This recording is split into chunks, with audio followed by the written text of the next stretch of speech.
Sono le ultime ore piene di impegni e poi domani il presidente Giorgio Napolitano presenterà formalmente le sue dimissioni. Dopo un secondo mandato delicatissimo, il presidente si appresta a lasciare il Quirinale. Impazza nel frattempo il totonome per la successione, chi vorrebbe un giovane e chi preferirebbe al Quirinale una donna. Magari una donna come segno di, come dire, di cambiamento, di innovazione, non sarebbe una cattiva idea. Io cercherei di mettere una donna che vada un po' al di fuori comunque di quelle che sono le cerchie che si sentono, di cui si sente parlare.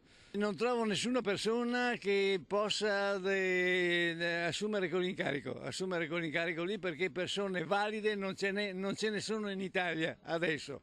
Si apre dunque una fase di incognite per il Paese, a partire dalla scelta dell'uomo o della donna che dovrà succedere a Napolitano ai vertici dello Stato. Il Presidente si augura che i partiti diano al Paese un segnale di unità. Il Presidente Napolitano come ha lavorato secondo lei?